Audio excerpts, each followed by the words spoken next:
So, in the river, in the Akashic waves of the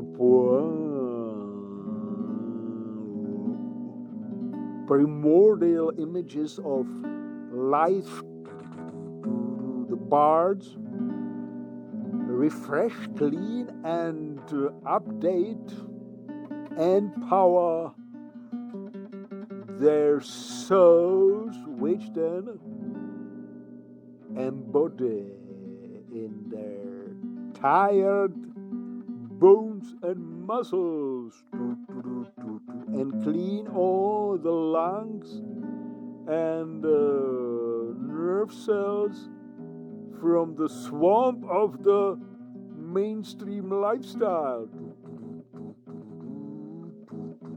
from all those egoistic, hysterical voices and images.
La la la la la la. Okay, change of position.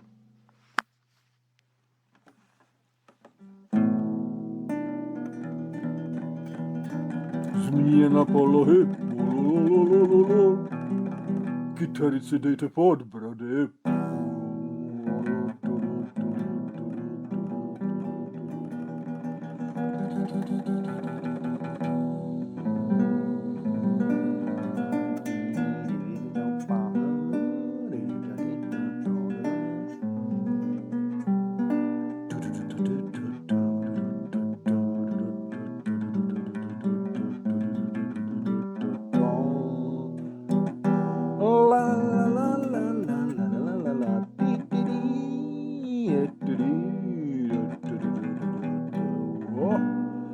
Změna polohy. Change of position. Kytary si dejte na papa. Hrudníky na srdce.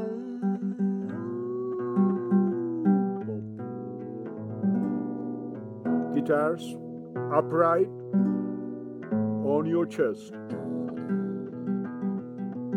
Dynamic function of the heart and the lungs shall be updated by the elementary software of Mother Gaia Sophia.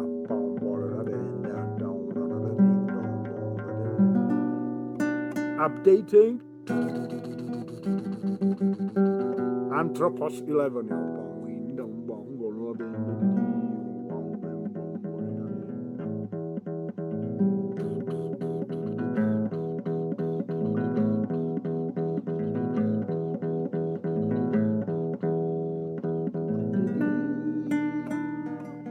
Cosmic child returning.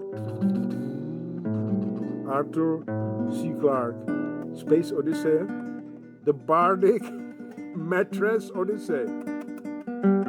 We start in the morning as the usual subjects of the zeitgeist, and return back after 2 hours as the cosmic children of Space Odyssey. Because we have been on the trip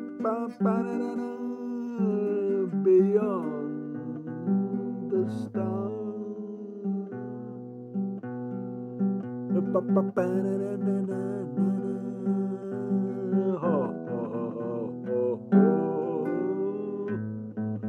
And this was achieved by what?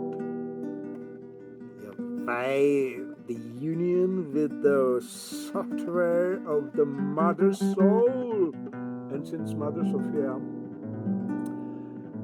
has a relay, has a connection to the pleroma, to the center of the galaxy where she was, employed by the originator as an aeon, the creator power.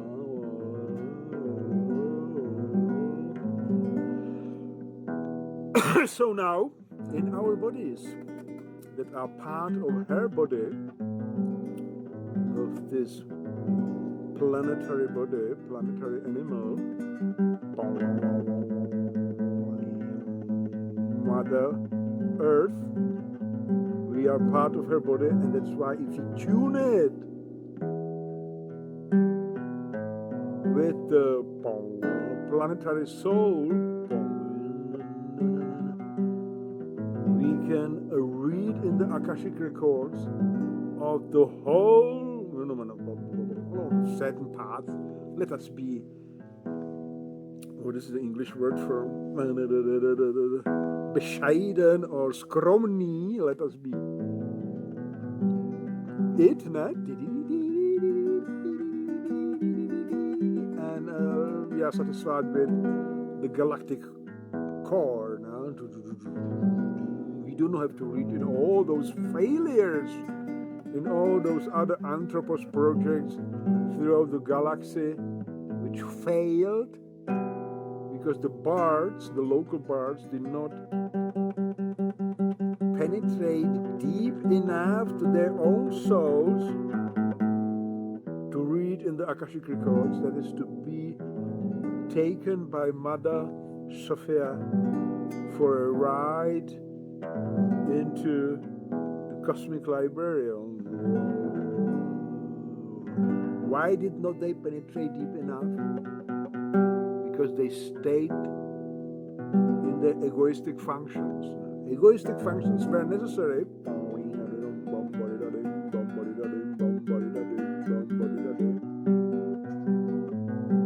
to build civilizations on various planets.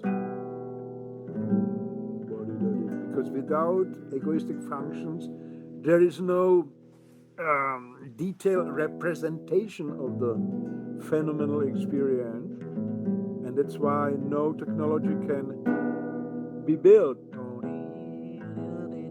That this is Nietzschean supreme law of evolution, that everything stems from one source, and either the source is powerful and strong and young and healthy and rejuvenates itself permanently, or the source is old and weak and depleted and there is a lot of dirt in it and it simply trails off and dies. This one is, the first one is called cadent,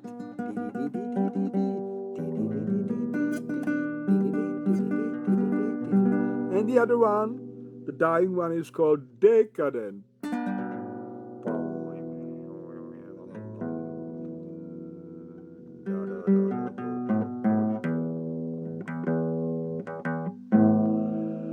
Okay, but the bards had have the ability to rise from the depth, from the deep. They re-evaluate the deep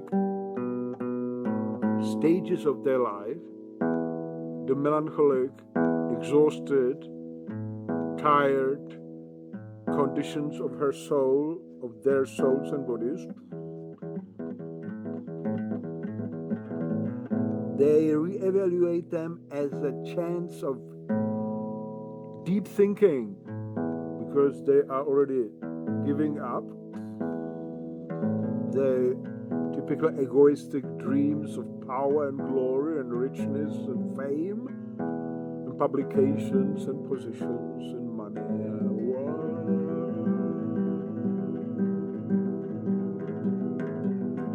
And they nevertheless have already been, this is the prerequisite, they have been high and deep in the cosmic library when they were young and were children and young boys, let us say. If they are bards, it can be also young girls. If they shall become bardesses, they have been on the hide in the arms of the Great Mother. She has taken them on the ride.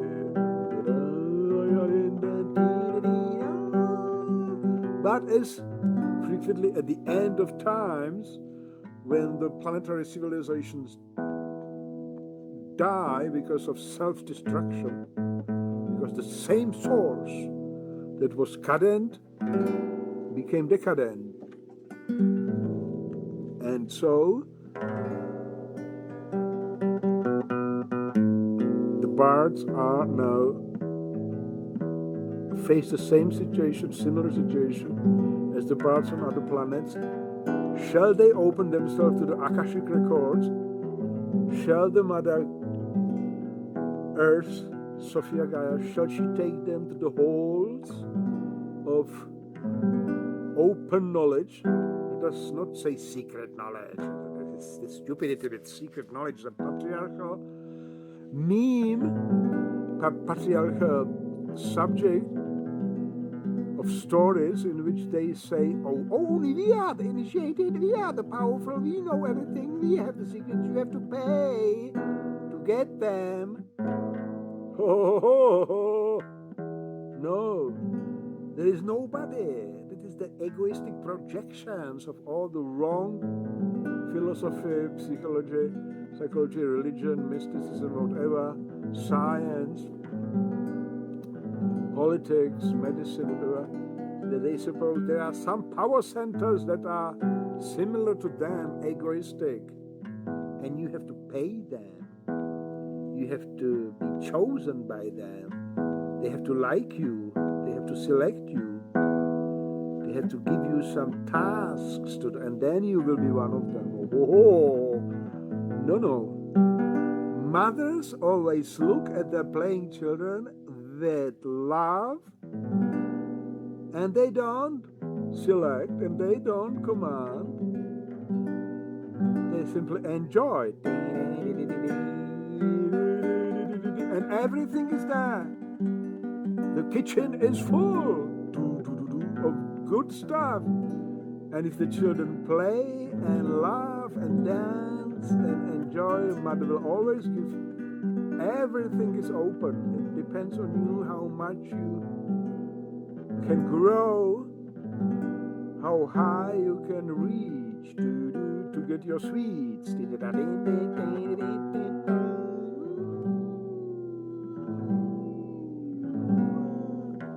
Okay, so this is what we say is updating Anthropos 10 to Anthropos 11 in a certain sense.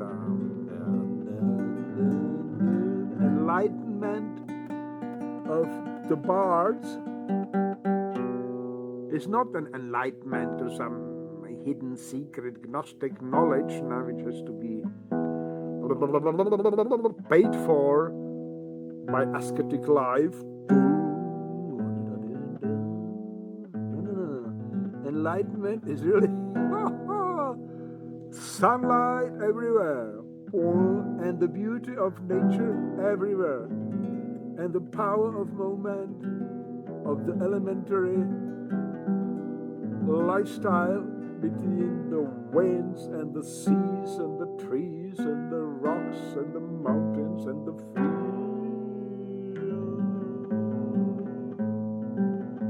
with beautiful whatever Amazonas. They can be sportive girls, they can be artistic girls, they can be mystical girls. In any case, they must be admiring and enjoying the now, the moment of ever enlarging presence, in which all time has condensed and all knowledge is accessible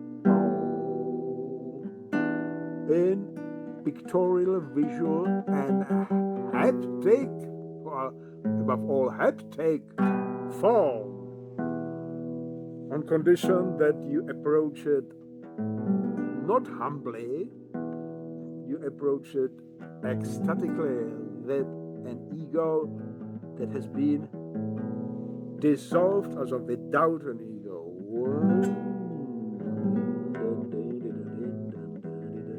Change of position on stomach. Yeah, now we have to digest breakfast.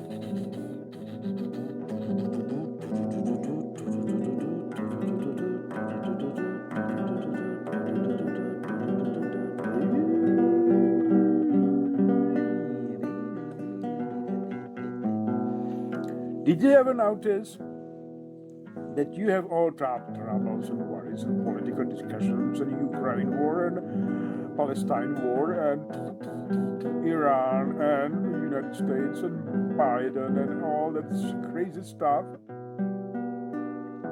and your stomach is digesting and your lungs is breathing and the heart is pumping, and you are not grateful for that? You think, well, when I have found a solution to the great political and social questions of humanity, then what? You certainly shall not become healthier, because a cognitive knowledge have absolutely zero influence, in the positive sense, on the cells of your body, because it is an aberration, a reduction of the morphogenetic field of your soul. Don't forget that basic knowledge of biocentric phenomenology of all cognitive functions are derivations of the morphogenetic field of the soul. Functional changes at the same time reductions of the full scale, of the full possibility of merging with other soul fields, mainly the elementary ones around you. So, understanding something cognitively doesn't improve your health condition or your emotional condition, body health and emotional soul condition, unless you act according to your knowledge, and change your lifestyle to become like a child again, and play and go out and work in the fields and in the workshops and ride on wild horses through the meadows and take the white shorts, take the white shorts and the tennis racket and go out, but play with joy for motion, not to get points. In every ball you throw into the sky, you have to see the blue beauty of your mother looking at you, and you hit it in a relaxed, elegant way so that your opponent can hit it back with the same elegant dancing way. And like that you celebrate the bones and the muscles of your body and the trees and the skies and the mountains of around the court, if there are some. And if you play at the shore of the lake as I do, then you celebrate the lake. But the main idea was all the cells of your body work hard, wherein you go on your mind trip now, your ego trip. It's why you look at all the meetings or those committees and whatever, political, economic, and religious, you see those sitting conglomerates of myriads of reduced self-function. This is what Nietzsche meant by the great health at midday. Nietzsche, at his last sane years, during his last sane years, was running through all the books of physiology, because he understood in his way that the component of life is physiology and then emotional world, physiology and the soul, body and soul. And the decadence he saw was expressing itself in the decadence of the body mainly.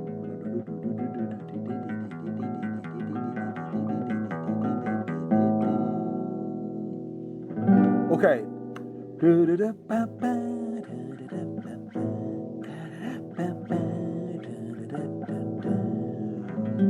Now we who are given strong and healthy body in our childhood, enjoy it most of our lives and are ill only in the other way than Nietzsche was. That is, when our soul gets trapped in some Gnostic ideologies,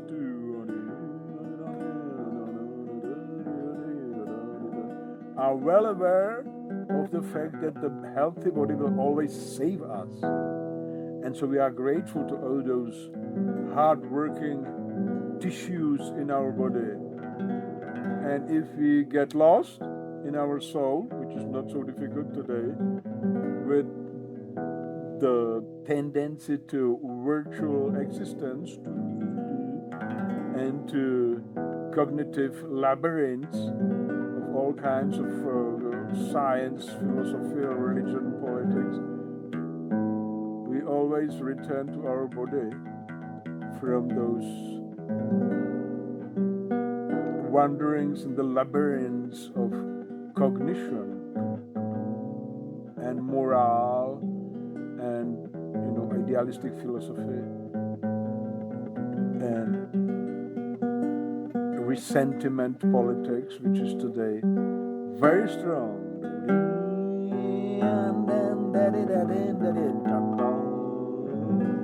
And we have now the change of position. We go on the pelvis. We have now another narrative. We found the narrative of Gaia Sophia, Mother Earth. The Telestes narrative story. We didn't say the Gnostics. We are grateful to John Lamplace that he has distinguished the Telestes, the aimed ones who were aimed by the Sophia narrative, mythos. We have this, seems to be pleasant and intuitively correct because we have loved Mother Earth since our childhood, and she has given us beauty in abundance in the lakes, in the mountains, in the rivers, in the trees, skies, fields, whatever, flowers, good stuff, and in a healthy body, and lots of sport, and above all, a sympathy for beauty and harmony.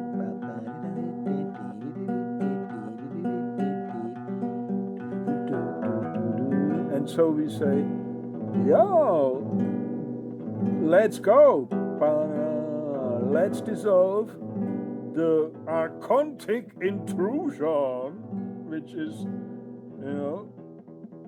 hammering around all the souls of humans on this planet in the form of the egoistic functions. It tries to reprogram the human soul, the childish, pure soul, into a egoistic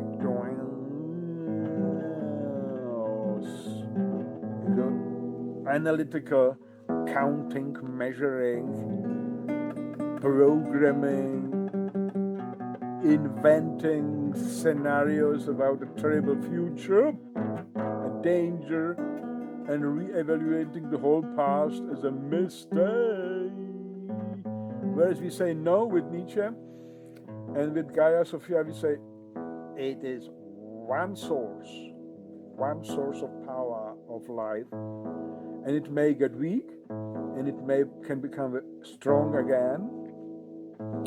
But whatever happens is necessarily so as it is, because there is no other metaphysical realm that would guide it. That is the important intel.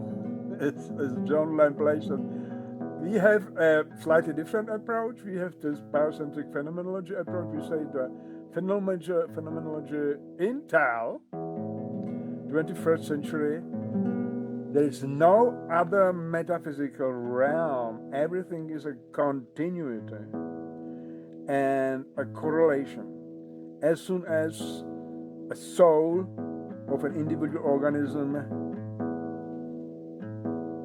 merges with some other informational part of the stream, another soul, immediately an expression of this merge starts to embody in the body of the individual organism. All by necessity. If there is a failure, a mistake, a crack, a gap, a collision, a distortion in the individual soul field of an individual organism, be it a plant, be it a tree, an animal, be it a piece of landscape, a lake, or an individual human being, then immediately there is a breakdown of the fluid, continuous embodiment of life software, and diseases and mishaps and shakes and wounds and embody diseases and injuries and social breakdowns and personal breakdowns are not caused by some evil entities. They are simply an expression of a breakdown of the fluid embodiment of beautiful, let us say, of beauty software, of harmony software, of life software, because Mother, Gaia, Earth, is life itself.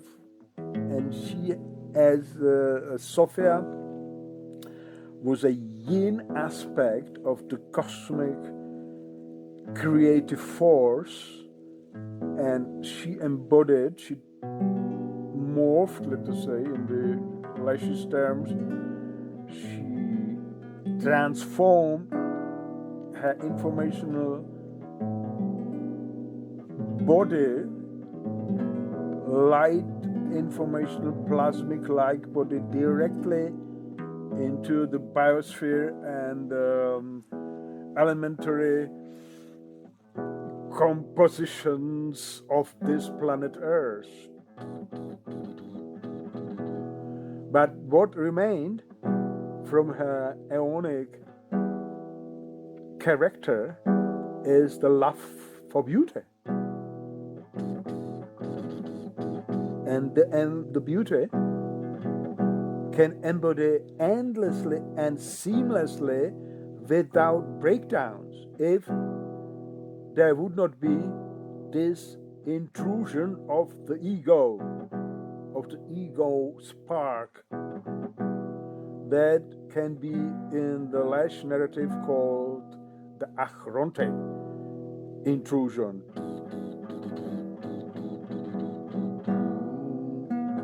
I am moved by Lamblash's narrative because I have been an adherent of the biocentric phenomenology of Ludwig Klages for like 30 years. And there was this great question mark which he leaves open about the entity X. Call it simply directly entity X. And she says, this is qualified as acosmic, doesn't come from this cosmos, and it expresses itself in the individual human soul, which is attacked as an ego spark. And this is to be defined negatively as a breakdown of the fluid embodiment of the primordial images, which is Klages' expression for, in my new language, morphogenetic fields for the souls, for the software of living matter, the breakdown.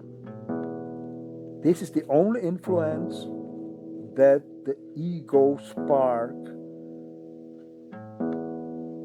causes in the morphogenetic field of the soul. Because all cognitive functions are colored by this ego spark basic quality, which is that it is timeless and spaceless. It is not from this cosmos. That's why it does not have the dimension of space and time. It simply causes a gap.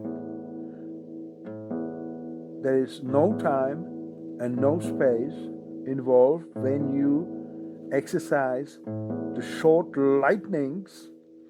Even, you can say even short, because short is nevertheless a short time dimension. It must be only abstractly imagined as a gap, a kind of short breakdown and jump in the fluid embodiment of primordial images. And this involves all levels of the organisms. It happens in the metabolism of the cells, it happens in the tissues, it happens on the condition that there is the ego spark on the level of the soul. Okay? In animals and in plants, in the elementary world, it never happens. That's why elementary world, rivers, mountains, lakes, seas, and so on, flowers, and then naturally all animals, as they live in nature, are beautiful in themselves, and their life is fluid and without problems. Death, or the end of metabolism in one organism, and the plant and animal realm is a part of life. It is a renewal function. If you would not, if the life of the individual plant or animal would not end, it would become too old in the sense that the mistakes in metabolism would be more probable, and it would then die in disease, okay, by a certain limitation of the lifespan and the renewal in the new babies. And look at the new babies, or whatever animal kind. They are simply lovely, okay, and very elastic and very joyful, and they have the stage of play and discovery, and this is the kind of rejuvenation of the biosphere itself, no? Because young animals, they perceive, they have organs of perceptions, no? all kinds of ranges, the young bats and like tigers and young beetles and young birds and young fish, all open suddenly their sensory organs to the beauty of the elementary planetary life and of the beauty of animal and plant life. And on a software realm, if you can imagine it of the software realm, it is like a feast for the mother who is them. All the young animals are a rejuvenation of the mother body. She's again a young girl, metaphorically speaking. Okay, change of position. We go on the brow here to get close to the eye nerve.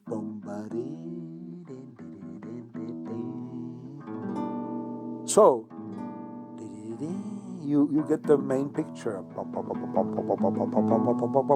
Danger is when even the bard gets so overpowered by the big picture that is given to him by the mother in this passive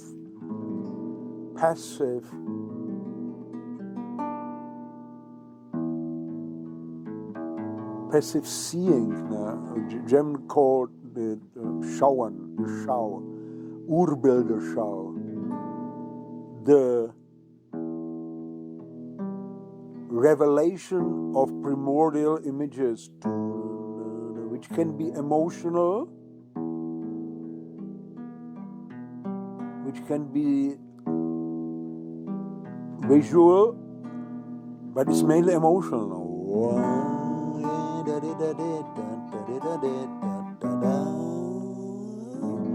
And is above all healing, because it is the return from the egoistic, punctuated and broken down. Well, there is this phrase, a broken heap of images.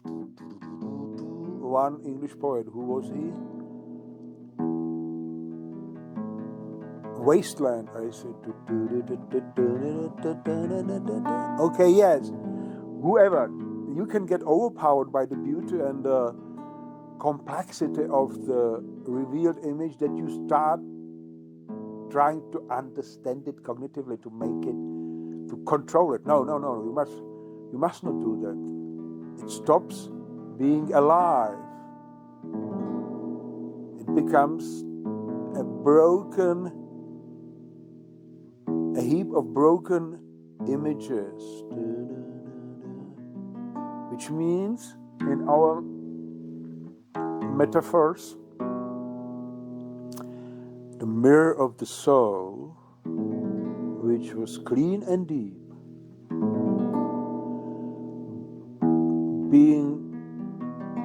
being hit by the egoistic spark, breaks down, breaks into thousands of pieces, and they become discontinuous. And then you perceive discontinuously small mirrored images,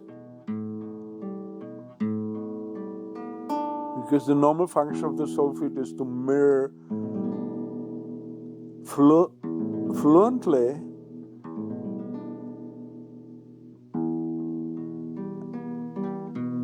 everything that merges with your soul field, no? Or other soul field that merge with you are mirrored by the soul field. And all phenomena flow into each other.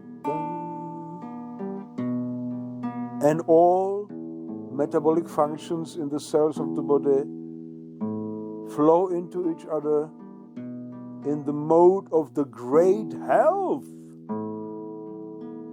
as Nietzsche, was asking for.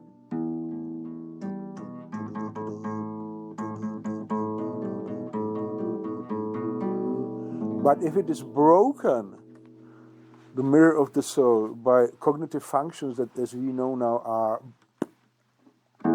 basically beyond time and space, they fall out from the fluidity of time and space. They are abstract. And what they abstract from, abstraction means to pull away, to take away something, and to take away the individual, the specific, so that you can come to the general, to the abstract, to that which is valid as definition for an entity always and everywhere. And this always and everywhere carries in its meaning, if you look at it like intuitively, deeply, the words always.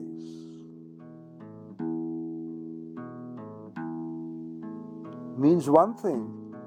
It certainly does not mean any particular way, because it means always. So it must make to disappear every specific quality of a certain particular way. And a certain particular way is always somewhere in space, and it can be walked on for some specific time. And if you take all this away, then you get always.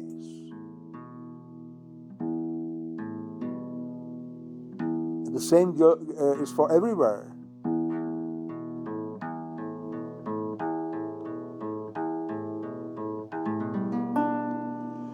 So if the cognitive functions are abstract, they simply always cause a short crack in the fluidity. But because they are beyond time and space, you don't notice this crack, because if it would be a time, space, and space crack, spatial space crack, then there would be a jump, no? For the time there would be nothing, and then it would go on again. No. It is a crack which is basically like if you break, somebody throws a stone or the stones falls from a rock. You drive a car, it's not too heavy, but it is sufficient to crack the window of your car. So you have a crack in the window, but nevertheless the window is continuous. And it functions, remain the functional. So you must imagine the cracks in the soul field. But if they accumulate, then one day the window is shattered. And like that, accumulated cracks in metabolism, in the structure of your bones, in the structure of your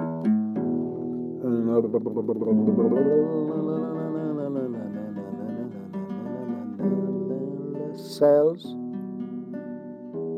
they bring about diseases, because the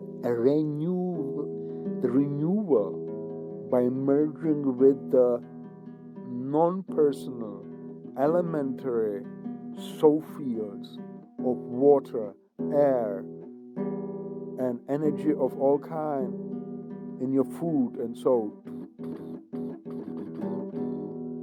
cannot be absorbed in a fluent, continuous way. The same for the soul inspiration and vision. When it is correct all the time, it becomes what we call analytic science. It is is solely and purely a product of cognitive, egoistic will to power. Even if you use nature in empirical research, you will have first to grind it to little pieces, which means if you work with animals and plants, you have to kill them, and then you will grind it to little pieces, and then you will analyze the little pieces, and then you will make a model of this living organism out of those little pieces, an abstract model, and you will put it on the blackboard, and you will say, this is the hair. Well, there will be no hair. This also disposed in the in some laboratory dustbin or whatever they have to burn it now. What remains on the blackboard is an abstract drawing or a computer drawing of an ideal abstract hair, and this is death. Means the death of life, the individual concrete hair. Enough said, enough analyzed. You have it. As we have said in talking about Goethe, which also we are grateful to John Lamplash that he has brought up this idea to us, the close observation of the flowers brought Goethe the vision of the Urpflanze, the primordial plant image. But he achieved it by closely observing his organs of perceptions, and like that he got these glimpses of what his human eye was not equipped to see. He got it to see with his soul's eye, but the source of the information was the sensual perception. We do the same or similar with soul functions, and since the soul functions are almost always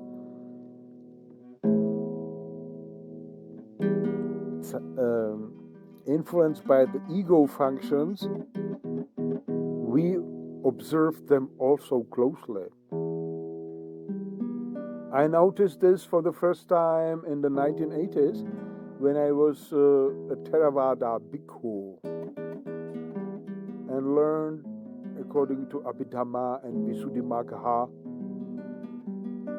and Paticca also the wheel of life, the wheel of condition rising, and the secret phenomenology of meditation. I learned to observe first the sensual perception. If you hear something, when I remember in my mad years as a bhikkhu in the 80s, I would go and sit on the live streets of the noisy streets of the capitals in Europe, like in Stuttgart, and would meditate. Theravada school, Sattipathana, 100%, and I would transform the noises I heard from the street into the excitations of the auditive nerve. I would say to myself, listen to it closely, don't run away from it, don't try to ignore it, but see it very closely and sharply as an excitation of your auditive nerve. I would not go so far with the Vedanta as to say all the external world is an illusion. I would not go that far, but I would say nevertheless this real world translates into my inner experience via the organs of perception, and I can get a control of it. I mean, I can get a control of my egoistic, emotional and moral reactions by observing it closely in the auditive nerve. What are the colors, what are the rhythms, what are the cadences and decadences of the sound, which helped me very much to overcome this ego, fear and feeling of embarrassment. What do the people think? Or if somebody is going to hit me, and so because you're not supposed to do it in this culture. But I managed. So, and the same with everything. I was watching it with the inner eye. I was watching the outer eye process, the visual perception. I even caught myself in some period of deep meditations that I realized I am doing this. As a phenomenologist speaking, I am constituting the image of the world in my organs of perception. And so I was trying to out-trick, to trick the eye, well, stupidly enough. I was trying to look very quickly and to catch the first glimpse. And I was hoping that I will catch the visual system of the human brain by putting it together as a puzzle. As I will see it as a short film in which, like a fraction of a second, the software in the optic cortex is putting these broken images together, these little patches of color and form and motion. Well, it was very difficult. It almost never happened, or it happened or you could say with Goethe, I was seeing it with my inner eye as a Urpflanze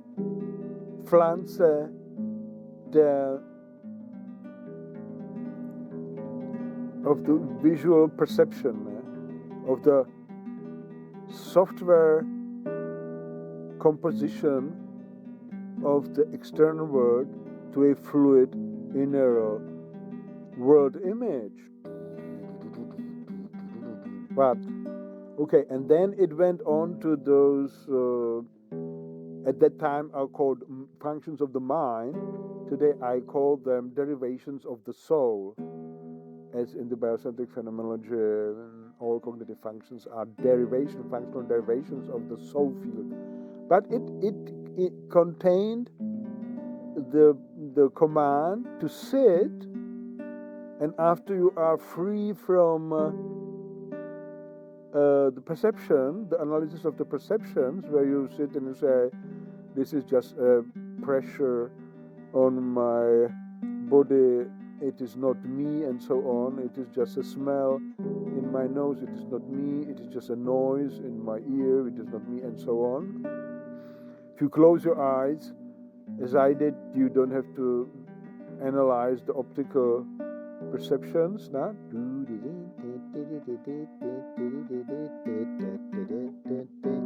You don't have to get rid of them. And then it comes into emotions, that you start to observe your emotions. Passively, you don't want to play with this.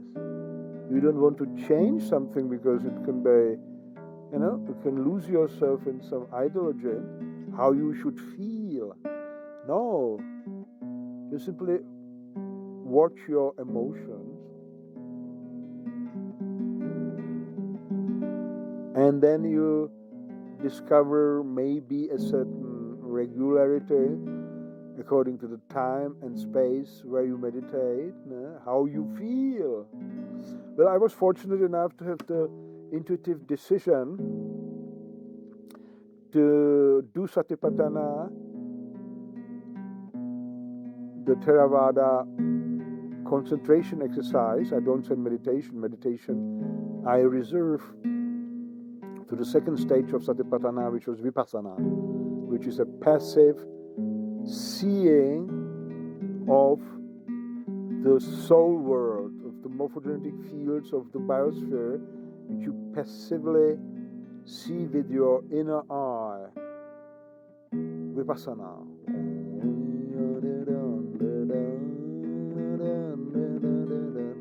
But I did Sattipathana, the concentration exercise, where you concentrate always on what is arising in front of your observing concentration, always in nature, always almost on the shore of a lake, almost always in the morning. And beautiful lake, a beautiful peaceful countryside.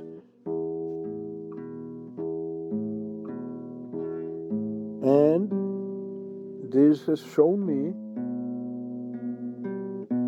the beauty of elementary world, the lake, the trees, the sun, the wind, the sound of the waves, the colors, the trees behind me, the mighty trees, the rustling wind in the leaves, the cries of the seagulls.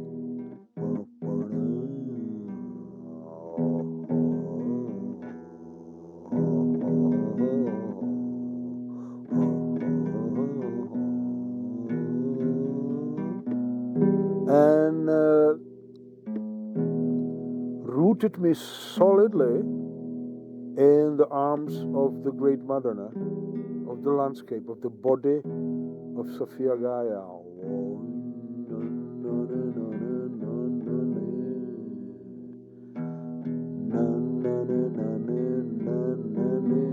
And then I had my revelation,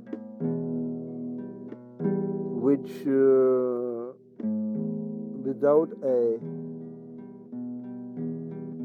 speck of doubt showed me that there is no world beyond this world. I mean, in the sense of continuous space in the galaxy. Actually, there are other planets with living organisms on them, but for me, who is here, there is no other world than this world I am perceiving with my organs of perceptions, or that I feel with my emotions, and anything that can be added to it will be a deepening of this world, and I don't need to search for another world.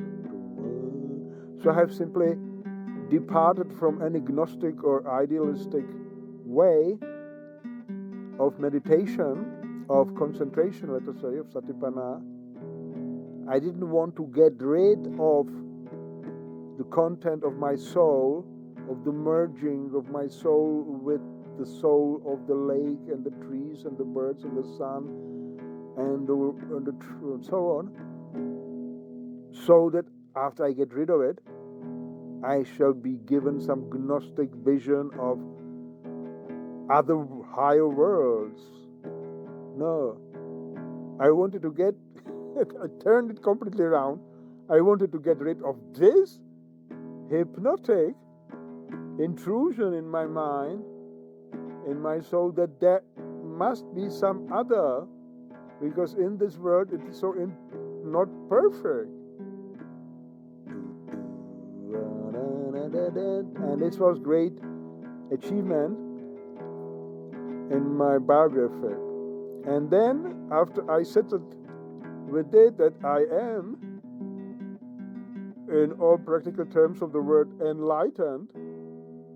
At that time I had personal contact with mid-monks from Sri Lanka who were teaching Sattipathana on the university level course. Beware, how lucky I was. The only time that in Germany on a university a course in Sattipathana and Vipassana was taught by actual monks from Sri Lanka, Buddhist monks, under the guidance of professors of sociology, and a psychiatrist, and one psychiatrist who himself was a Buddhist.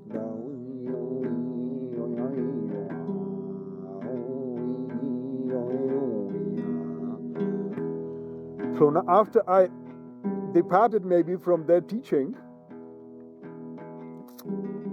and established myself firmly on this earth, which according to John Lamplash is not so far away of Buddha's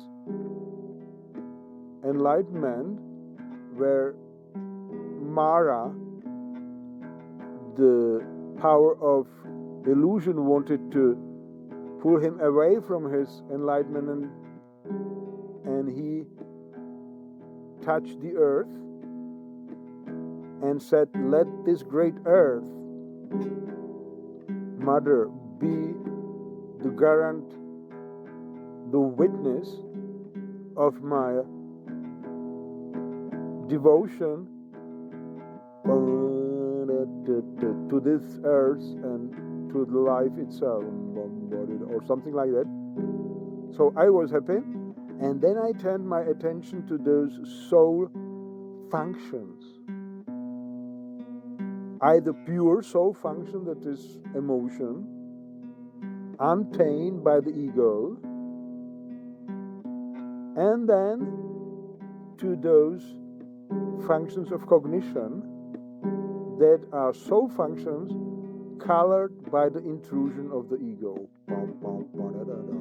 And then I was able to discern certain procedures,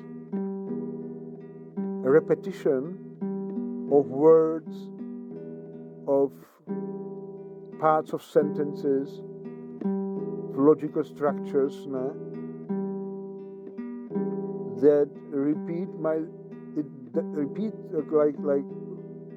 like a wheel in my soul field, and try to process it to a cognitive machine.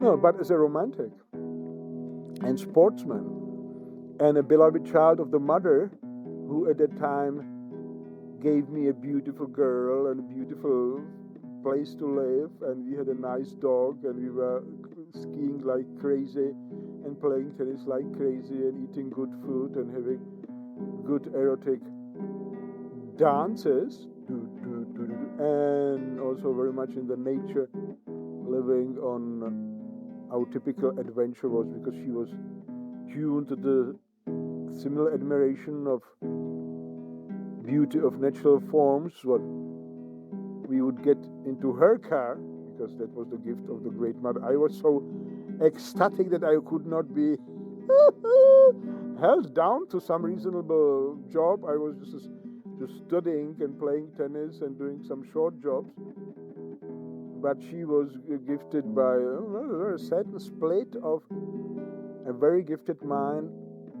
It had that what I appreciated, the devotion to the beauty of natural form and color without necessary comment, and that she could also master the numbers and the symbols of mathematics.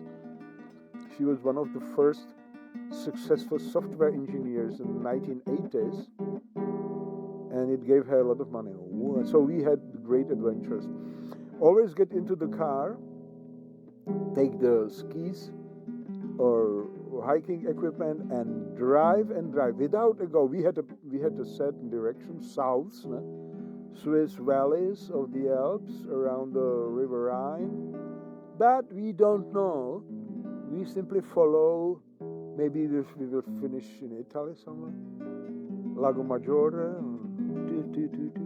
We just feel pulled, as we have said, by a certain valley. Go there, it looks nice. We go there, and then we drive usually at the end of the road. And then we walk, and then we stay in some pension at the end of the road, of the foot of the path.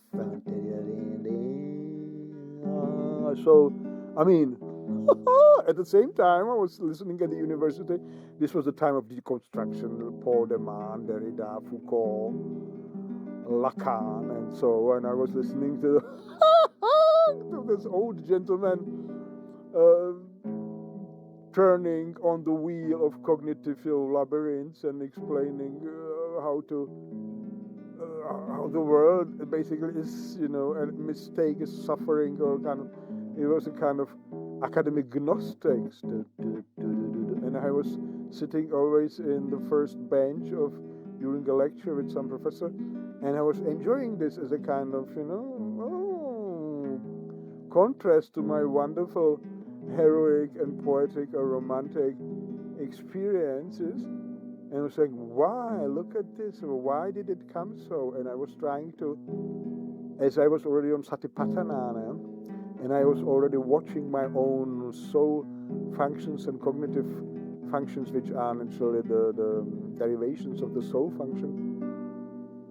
I was trying to feel in what it is to be a person, to be a soul like this. And I had them, just only for myself, because I would be in the first bench making like cartoons and sometimes notes, but mainly trying to feel the emotional charge that was coming out of them, facial expression, body motion, and to absorb this personality, like a special change of a young student, of a boy, an older student, and a man, and an older man, and all the time this academic cognition is grinding on changing, on adapting the soul until he is that what is now. Interesting studies now to do. And I think sometimes a few of them had these moments of childish recovery, because this is what I was emanating, and they liked me. And then sometimes invited me for private talks, and then they told me after I was, presenting my romantic phenomenology of Ludwig Klages and so, because I studied him already at that time, and maybe something from Nietzsche, and so they would say like, okay, you may be right, but the university is not the place to do it. I mean, to achieve a change of a system, because this university is a place of renewal of the old tradition. We store the old information and we organize it and we pass it on. If you want to change it, really you must go out into the wildness of life, which I did. But nevertheless, I studied then humanities and literary sciences and art. So some of them were presenting those individual artists who have achieved this, breaking away from the routine of the old paradigm. And in the cognitive sciences, it was the time of deconstruction, which in itself had implicitly the observation of the cognitive function of the old paradigm. This was the time when we were reading Fritjof Capra and David Bohm and, as I said, Derrida and Foucault and so on. So back to my experience. Then I watch the cognitive function, and I say to you, this is similar methodology as Goethe used, and I am grateful to John Lamlash to pointing out this possibility. You can use Goethe's method of close observation of sensual perception, similarly in the practice of close observation of soul functions and the derivation of soul functions into cognitive functions. You can do it, and you will get glimpses of, well, the archontic, in Lamplash terms, archontic intrusion, or in the biocentric phenomenological Viklages terms, the structure and traces of the influence of the entity X as it operates from its position, locality beyond time and space in the individual soul, as it hits with its cracks, that is, with those timeless acts of consciousness, of perception, of cognitive thinking, of will to power, and self-consciousness. It cracks the fluid mirror of the soul, and it, what I was calling, changes the direction of the life force. Whereas in the childish soul and in the bhikkhu of my art, enlightened soul, which got free from all the ego intrusion, the flux of life energy is from the outside world, from the elementary conglomerates and their soul field, from the lake, from the wind, from the trees, from the birds, from the animals, and so to your soul field is a kind of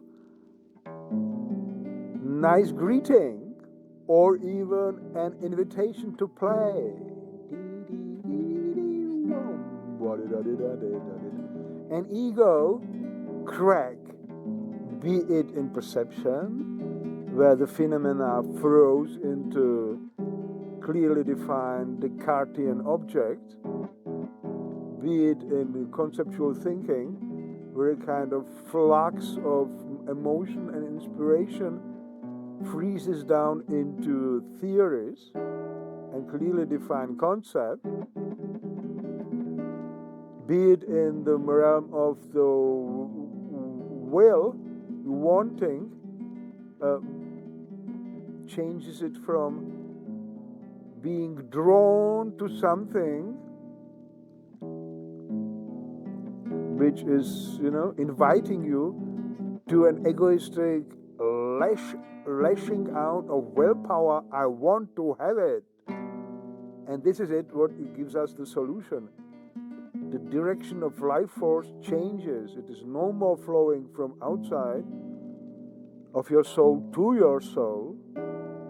It comes from the ego point outward, but this is important to understand structurally. It has no energy of its own. The ego does not have any body, no metabolism, nothing. It is a parasite. It can use only the energy and the life force of the soul and of the body, which is the expression of the soul.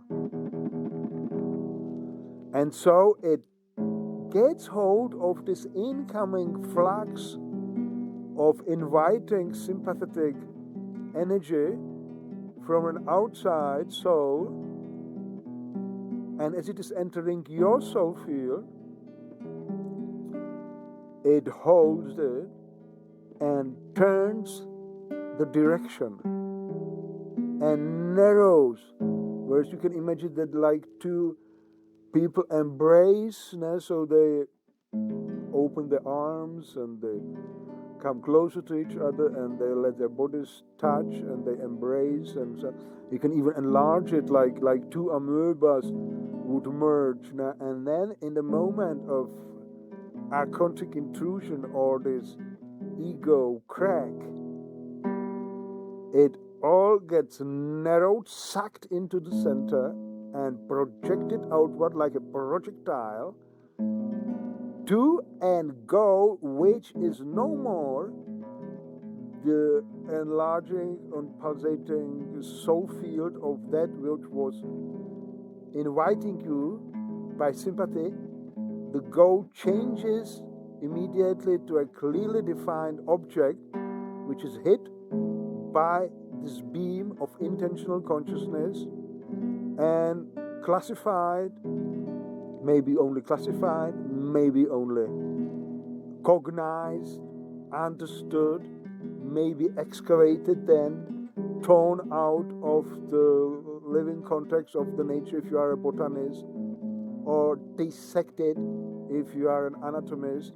If you have this hair or a frog, you have to understand the function of life, so you narrow, you don't even perceive the horror and the fear of this animal that's going to be, investigated in the name of science. You don't even feel it, you are already so dead. And then you narrow your concentration, or you cut a piece of the tissue and put it under the microscope.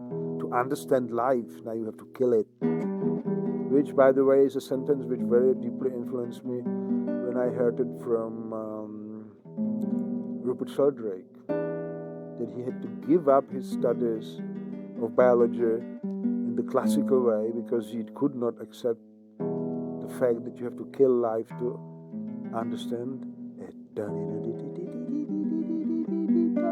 Well, then this you can, what I described to you in a kind of visual way, is what you observe in your own soul field if you are given the stability of the Goethe method, that you successfully observe your organ perceptions, and you are not forced by the social system or the personal troubles to use this knowledge somehow to support yourselves. If I would not be given all what is necessary for a wonderful lifestyle, that is a beautiful girl, a dog, a pair of skis and tennis rackets, and a nice place to live in, and every weekend expeditions and great summer expeditions around beautiful France and Spain and so and Italy. Well, I would be maybe tempted, or out of necessity, to become a member of a Buddhist Sangha and maybe teach it, like a workshop course, and then dry out in big books. No, I was simply doing it like I play tennis. Now let's first let's go to the lake and make some swimming and qigong and meditation, then play tennis, and then enjoy the food, then go skiing, and then go with the dog, and then make some cooking, and so on. And then my beautiful fairy will come from those mysterious Swiss computer labs. Bring me some chocolate. And I will have cooked beautiful food, and then we shall go for a walk and stuff like that. It was the fabulous 80s. You don't know it. 1980s in Germany, at the Lake of Constance, in the beautiful University of Constance, under the guidance of Professor Wolfgang Iser, where the school of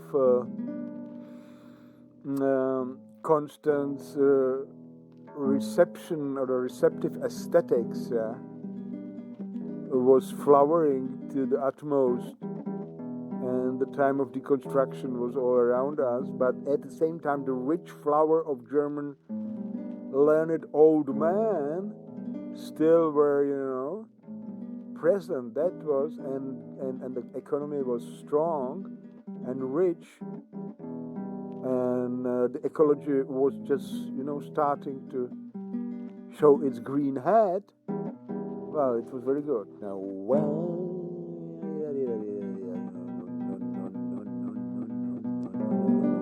then actually I as you come from a paradise, I was slightly shocked when this period was over, as everything, and I must have realized that I was living it probably largely alone, and my girlfriend was sucked into this lifestyle by her love, and and our dog was among us, and the mountains and and ski tracks and the tennis courts were open to whatever love you show to them. So then it became serious as I lost this paradise and had to take care of myself. But the memory remained, and it came back and back and back again, and there were repeatedly glorious periods of life lasting years and years that were of similar beauty and creative power.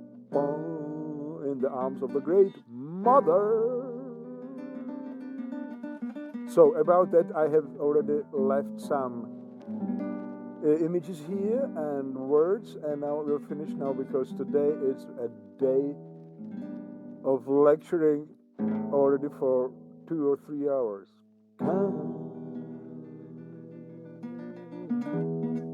My contribution, Bardic method, La Prima. New paradigm, Anthropos 11.